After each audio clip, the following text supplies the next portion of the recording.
Maria Butina in February 2017.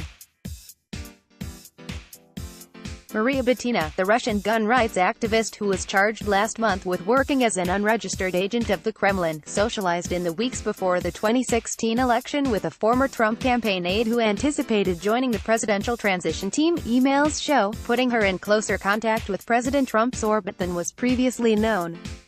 Butina sought out interactions with J.D.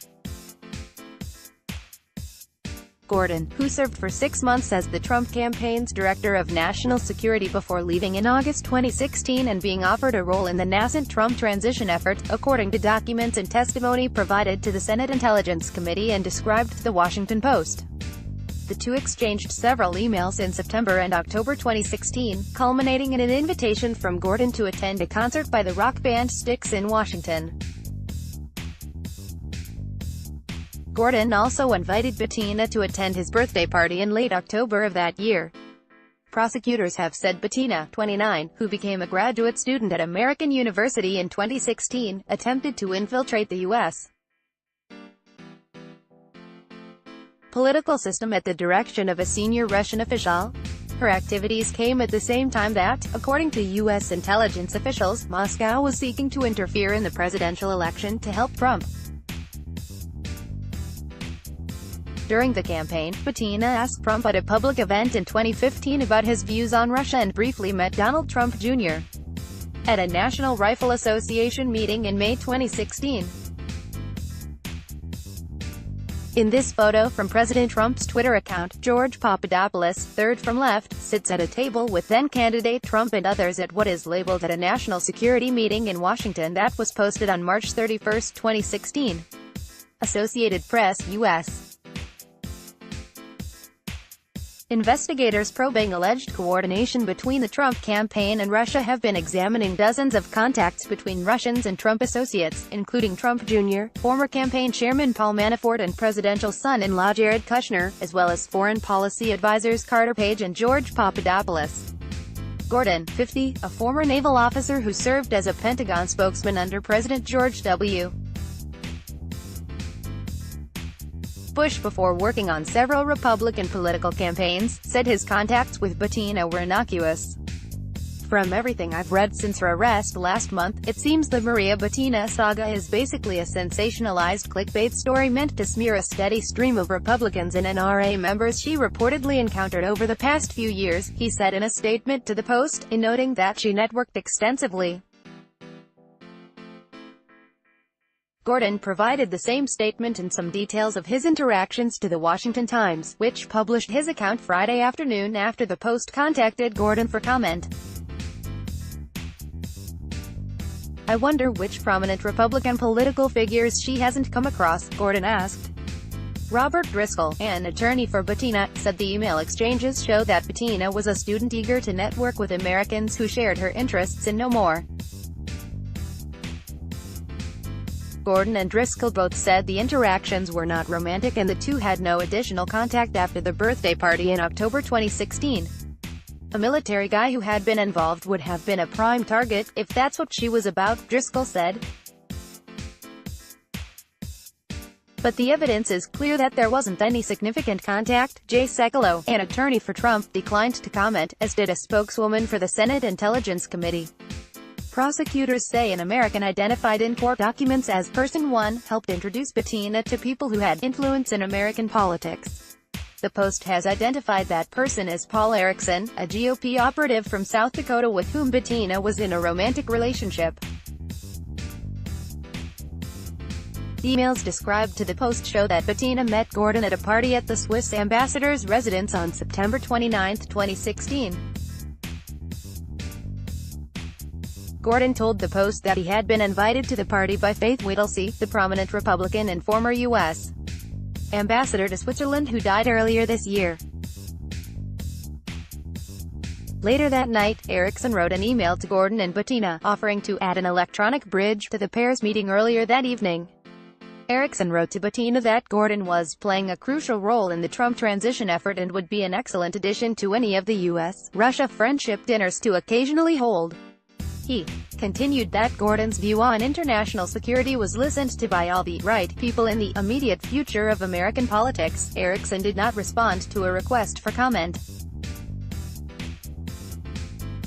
Erickson explained to Gordon in the email that Butina was living in Washington while she completed a master's degree at an American university. Erickson described Butina as a special friend of the NRA and said she was the special assistant to the deputy governor of the Bank of Russia, according to the correspondence described to the Post. Prosecutors have said the central banker, Alexander Torshin, helped direct Butina's activities in the United States, including an effort to make contacts in the leadership of the NRA. NRA officials have not responded to requests for comment. The emails show Gordon quickly responded to Erickson, sending Butina and Erickson a clip of a recent appearance he had made on RT, the Russian state-run English-language television network. In the RT interview, Gordon said Trump took a real common-sense approach to Russia. "We want to reduce hostility with Russia because, look, we have common interests," he said. Butina responded with praise, writing in an email to Gordon that he looked very good and had appeared smart and comfortable in the television appearance.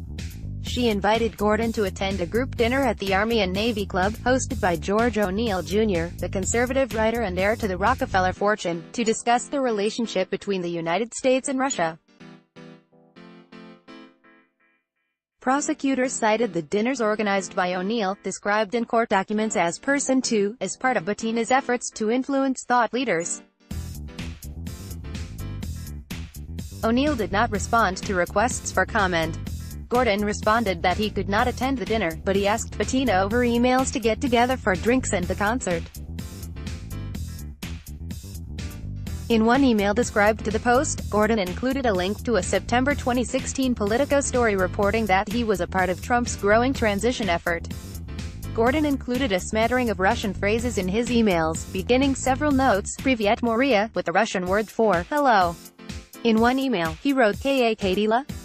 The phrase is Russian for how are you? In an emailed statement to the Post, Gordon said that Butina presented herself to likely thousands of people as a graduate student and founder of a Russian gun rights group.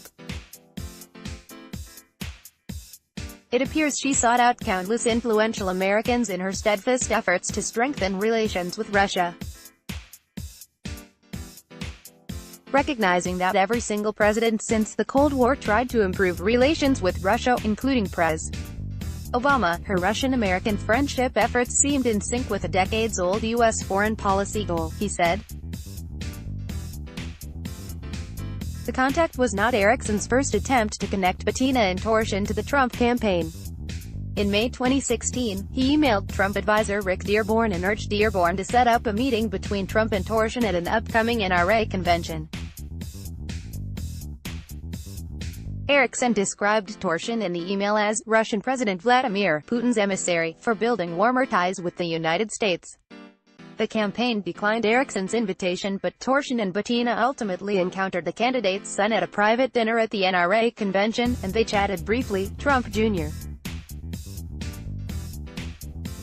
Gordon, who said he was never paid for his work on the Trump campaign and never performed any duties on the transition team, was assigned in March 2016 to serve as the point person for a newly named advisory group on foreign policy and national security.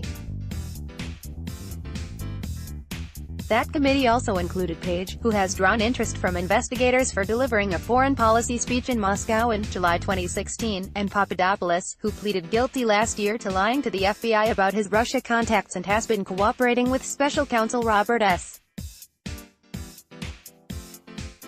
Mueller III.